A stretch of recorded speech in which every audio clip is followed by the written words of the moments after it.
Welcome back to the Fixed Ops Roundtable. One of the great names in our industry comes from the Victory Automotive Group, an ever-growing list of dealers throughout the nation, a lot of territory they cover.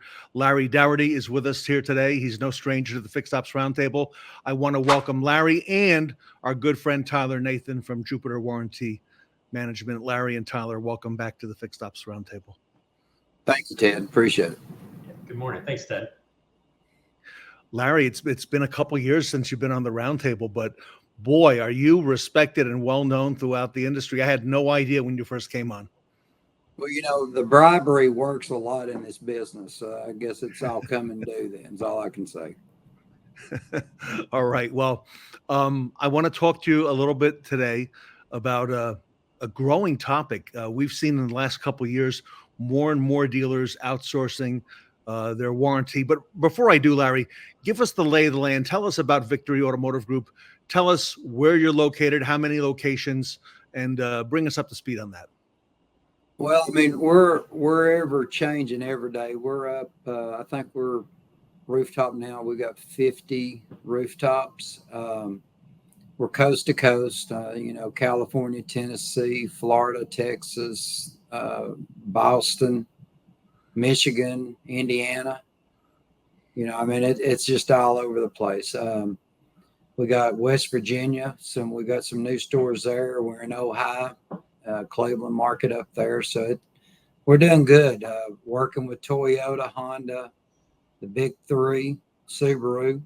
We acquired a BMW store here recently. So that's something new for me. I'm learning something there. So it's a very good thing. We're doing very well. And you got a lot of folks who work for you, Larry. Approximately ballpark, how many people work under you in fixed operations between all these rooftops? It's kind of changing, from, quarter to quarter, but it's somewhere around the 2,000. There's, including technicians, service advisors, porters, and all that, I oversee about 2,000 people. All right. Well, let's go back in time a little ways. When you first brought in Jupiter Warranty. In fact, tell us how long ago that was and what was your process before you had Jupiter? How did you handle it way back then? Well, I went to work for Victory in 2009, and before the end of the year 2009, Scott Brown and I, Scott owns, TBF, Jupiter, whatever you want to call it. We just, by chance, we met, and got to talking about, he made a cold call to me about, doing warranty processing. And I had came from, a single owner store, and then we went to two different locations. We had a Dodge and a Chevy location, and we had always had on-site warranty administrators. And I didn't think there was any other way of doing it but that way. And then one of the things that, piqued my interest with Scott was his background with the OEM, and he's got a lot of background with Honda, and we just got to talking, and I told him, I said, my goal being at this level is I want to streamline stuff. When I try to do business with anybody, I want to have one contact, and that's the one person that I go to, and then they follow up with me with their regional people, and then we have, our policies and procedures set up, and then I don't have to worry about, one region not following what I want done. If there's something that goes sideways, I call Scott, or his number one person is Kristen Toon. Kristen and we actually do more talking than anybody, because she oversees all the offices and make sure everybody does their submissions and stuff like that. So, but that's how it began. It was just, him calling me up out of the blue one day, and we've been doing business for 15 years since then. I don't want to jinx myself, but in the 15 years that I've been with Victory, we've not had an audit.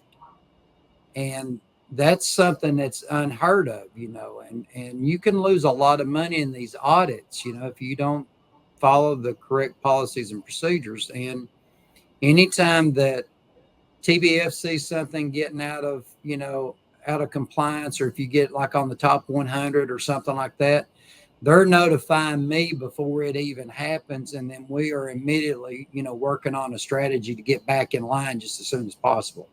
So that's what I mean by streamlining. And if you don't have that outside person doing that, I'm not going to call you up and say, hey, boss, I screwed up, so we're getting ready to have an audit. The stores ain't going to do that. So I've got to rely on somebody else to, let me know what's happening there. So, and that works very well. Tyler, this has got to be a real big feather in your cap to be working with Victory and with a client like Larry. Yes, sir. We're very grateful for Larry and Victory Automotive. They've been great clients. So it's been a very mutual beneficial relationship. After you get your policies in place, and if you listen to what they have to say back to you, because even the best of us are wrong once a year anyway, so I've found out that sometimes they know more than I do when it comes to it. So if you're open-minded and willing to listen to, what they've got to say too, it's the most beneficial thing that you'll ever do. I can tell you that. Larry, Tyler tells me that he has folks at Jupiter who are specialized in the different brands and different nameplates. They know those inside out. How important is that to you, who are overseeing multiple locations, multiple stores, to have the confidence of having somebody with that specialization? Oh, it's extremely important because, at the level that I'm at, the rules are changing so quickly that I don't hear it from the manufacturers. I hear it from TBF. I'm in constant communication with the service and parts managers. Don't get me wrong, but as far as like reading every single document that comes from Honda or GM and stuff like that, I don't have time to do that. So TBF will let me know, well, this policy has come into place now, so make sure that you're doing this, and then I follow up with the service managers, and it's open communication is what it is. And that's, that's another key to this. If you don't communicate about it, you're not going to be able to follow through and fix stuff. So that's huge. So Tyler, if I can ask you, let's talk about that communication a little bit with a group like Larry's. Okay. How do you handle that communication? Because there's a lot of folks at the dealership doing different things. And I imagine in the past, technicians were comfortable knowing there's an in-house warranty person, but all that changes once Jupiter comes in. Yeah, you're exactly right.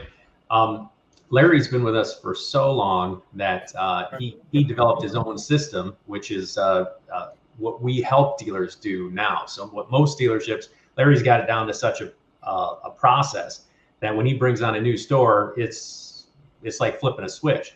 But most of the time, we actually visit the dealerships. We'll come out, and I do a lot of that travel myself. During that installation process, we meet with the service management to make sure that they've got a good handle on the paper process of it, right? On what they should do with their ROs, and so that they don't create extra work for themselves. And then also, we meet with the technicians and advisors. We talk about policies and procedures. I have handouts that are specific to every manufacturer that we process. And so we usually do it over a lunch meeting.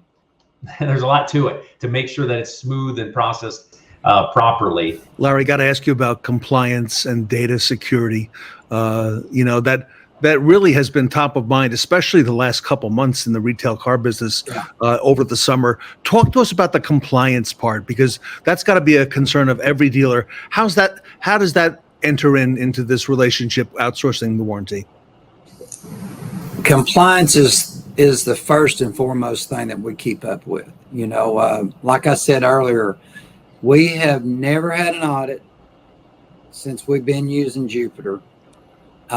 Their compliance is top of the line. Their security is just like we are, and like you just said, with what's happened here in the past month or two, it's a nightmare out there. And some of us are still paying for what happened a couple of months ago.